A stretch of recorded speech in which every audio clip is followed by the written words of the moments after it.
Hey guys, this is Casual with the nerdhammer.net battle report, and this is round 3 of the Sylvania GT. So when we got our pairings for this one, I was actually paired up against Langle from nerdhammer.net, and we play absolutely all the time, and he plays High Elves, and I just was like, I really don't want to play you because we play all the time. So we asked the tournament organizer, we said, look, we're close on points here. We found Anthony was also close on points with the guy that he was going to play.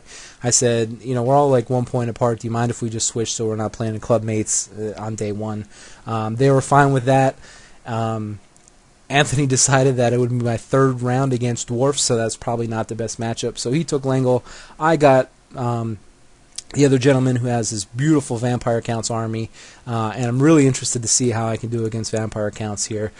So the scenario is Messenger. We deploy on an angle, like Dawn Attack, one of them. We have 3 messengers, and we have to get them off the board. We can take them off your opponent's table edge, and they are worth victory points. So here on my left side, and we're deployed 12 inches apart. On my left side, I don't even know what ones were my messengers. I think it was like my beasts, my soul grinder, and my furies. I don't know. I knew I'm Nurgle. I'm not going to get off the board, so I didn't even really think about it. So I park my furies here on this side, tucking the Great and Clean one back here behind the soul grinder, brick in the middle, and my plague bearers aggressively on this right side. This centerpiece, we're playing this whole base is impassable, so that you'll see how that plays into it. My soul grinder or my skull can I just park over here.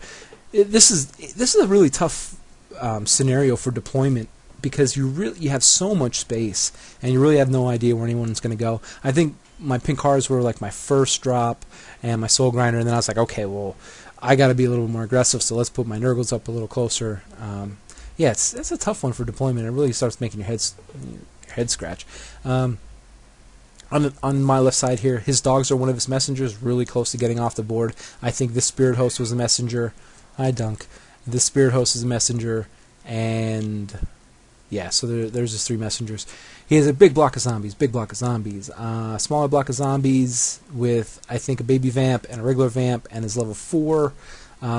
He has not the Covering Throne, but the other one, Terrorgeist, and a big brick of Cryptars, yes. And an awesome painted army, and of course I take a blurry picture of his awesome painted army. But yeah, you can see I think there's his 2 vampires there, and his caster level 4 and a level 2, or reverse those. And here's a better picture of his army. Yeah, really cool, awesome color scheme. Purple and green look so cool together. Yeah, really good looking army. So my fear is those Cryptars. I really don't know how to handle them. I know I don't want Papa Nurgle in against them because of poison. So I'm thinking he has regen, I have regen on the Beast. I'm thinking Beast first, Cryptars will be good, and I can use that centerpiece to kind of keep them isolated. If that grind goes either way, I really don't care, as long as they're not dealing with what I have to deal with, which is a Blender Lord and a Baby Vamp. So it's going to come down. It's going to be a fight. It needs to be a fight. I need to win that fight. So what I'm hoping on doing is I want to get the Plague Bearers in bus formation and grind away. Let the Soul Grinder go into some zombies and just get the tally up, get it up to full, and use that to just kind of grind away at the rest and try to win this that way. So knowing that this is one of his messengers, I take my Furies up, messenger versus messenger. I do lose 1 for dangerous terrain. Center my lines, I just push up like so. I'm going to protect my flank with the impassable terrain here in the center, and I'm a little just not giving him that easy charge against the Beast. If I can delay them any rounds, you know, the better. The better off I am. Reposition the Great and Clean one. Wow, horrible picture, but this is showing that the Furies didn't kill the Spirit Host. And turn 1 vampires. He pushes up the zombies as far as he can. I think he's going to use them to chaff up my Soul Grinder, which I'm okay with. I think that's going to help me get the tally up. He countercharges with his other messengers into the Furies. That's a good move. He's going to pop my messengers and clear up 2 of his messengers. So that's pretty good. in the center here. Brings his Scream bot up to scream at either. I guess it has to be at the Plague Bearers because 8 inches isn't going to get him to the Great and Clean one just yet. If he screams at the Plague Bearers, leadership 9, 6 wounds. It's not going to be too big of a deal.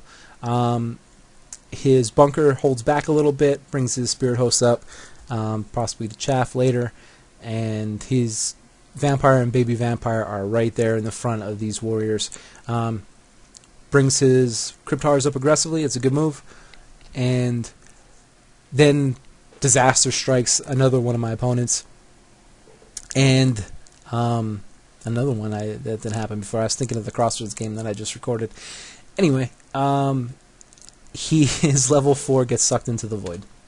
Yep, and explodes up most of his zombie unit. So yeah, that's unfortunate. I always hate when that happens in the beginning of the game. I mean, in this aspect, it's awesome for me because he's not going to be growing a ton of zombies everywhere in my face.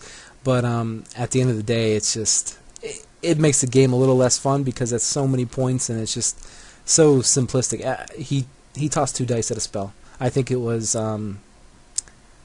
either Van Hels or the other one that raises shit. And yeah, lost him. It's just brutal. So his dogs move up. They're almost off the edge of the board. Just got 1 wound on a Spirit Host. Turn 2 Demons. I take the Soul Grinder. I'm going to do the Grape Shot against his dogs. Maybe I can stop them from getting off the edge of the board. I'm going to have to do 5 wounds, which is pretty much, but what the heck, maybe I can do it. I reform my Plague Bearers like I wanted to. I'm going to get them in bust formation, let that grind happen. But before I did that, I looked at this little bitty path right there, and I charged a BSB out into the Terrorgeist. Do I think he can beat him? No, but I have good leadership. I have a reroll, and I'm going to have +2 combat res on him going in, and it's going to stop him from flying around and screaming at wherever he wants to go. So I thought that might have been a good way to pin him down, and I have he's a level 1 of death, and I have his caster in my front arc. I don't know. I thought it was a pretty slick move. I'm not sure if it's going to work out for me or not at this point, but yeah, that's what happened.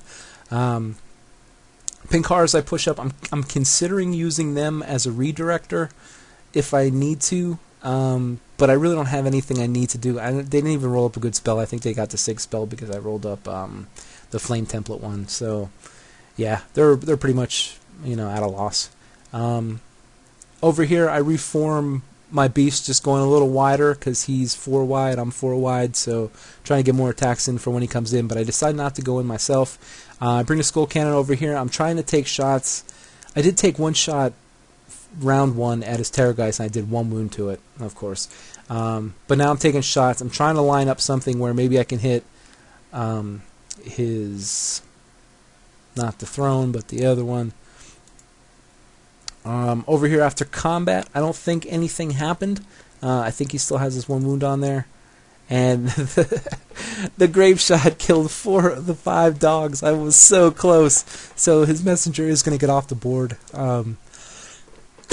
Excuse me. So yeah, his messenger is going to get off the board. It's going to be, I think, 150 points for him. Turn 2 Vampires. Yeah, he brings the boys in. This is actually after combat. Absolutely nothing happened. He did 1 wound. I did 2. I didn't pop. He didn't pop. Yeah, kind of a pillow fight there. And when I reformed, I screwed myself. I should have let the cannon come in and do some impact hits. But this is kind of what I wanted to happen. I'm hoping this grind works out.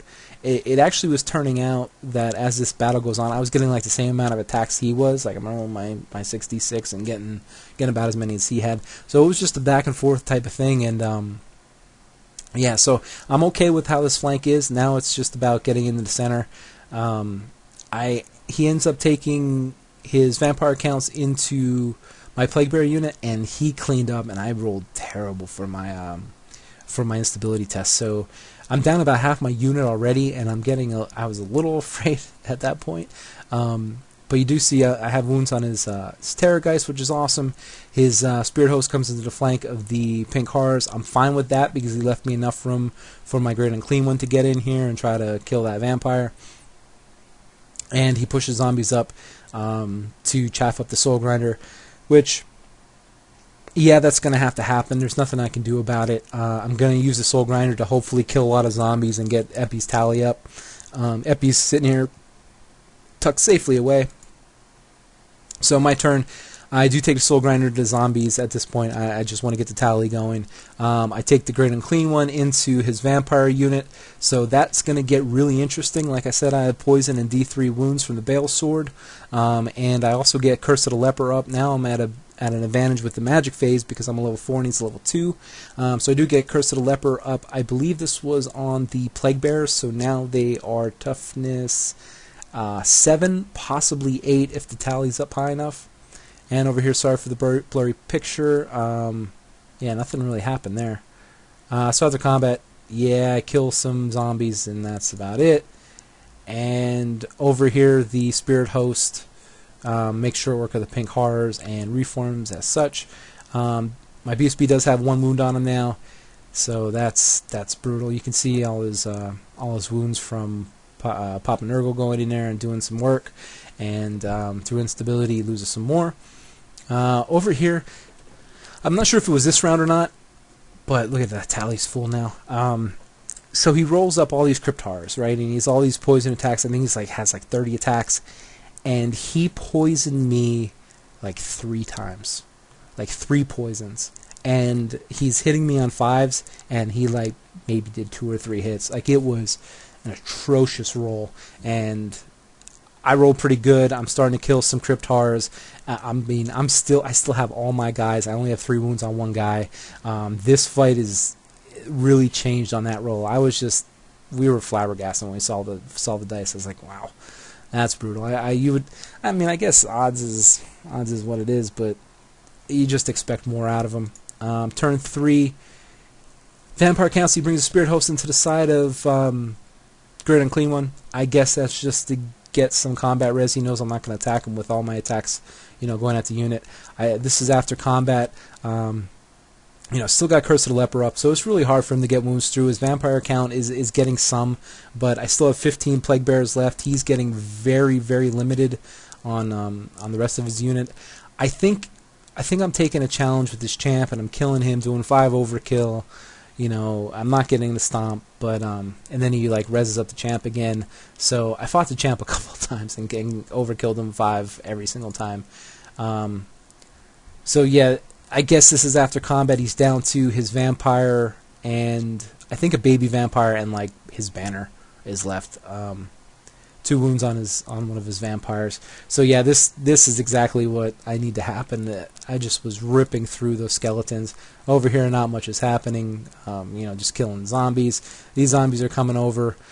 Over here, yeah, the beasts are putting in work. I have the skull cannon finally positioned that I can hit them in the flank the next turn. And I do lose 1 guy, and I got a wound on 1. So these guys are getting ground down. I think it's getting just a matter of time until I pop them. Yep, turn 4, I end up popping my reform. I did take the soul grinder to flank. That was huge. I rolled up probably 6 wounds from impact hits, which is just phenomenal. He does pop my BSB here, and the Terrorgeist has 3 wounds left. And then after combat, I do kill the vampire through just combat res and pop him. And that's where my opponent called it. So round 3, I get 25 out of 29. I just couldn't get the messengers off the board, and that was what most of the victory points were, is if you kill all the messengers. But he ended up getting 2 off. It didn't help him victory points wise, but yeah, solid win. I fought this matchup a few times, but it's been with double Terrorgeist, and when you have double Terrorgeist and you just get no scream, 1 good scream can really change the game. And I knew in a grind that the Great Unclean would be pretty good against the vampire, and he just didn't want to go vampire versus Great Unclean One. He was hoping that he could get enough damage against the Plague Bearers to counteract the challenges with the Great Unclean One. But I just made sure that I had Curse of the Leper up on him, and it was really hard for him to get wounds through. This guy, he was a great guy, a great player. This is his first GT. Talked to him for a little while, and Yeah, it was a fun match. After the day, I'm feeling pretty good. I had that slaughter round 1, but I had 2 really solid rounds, and I'm going to be going into day 2 with my head held high, and hopefully I can submarine around some of these really good players that were at this event. So yeah, thanks for watching, guys, and tune in for round 4.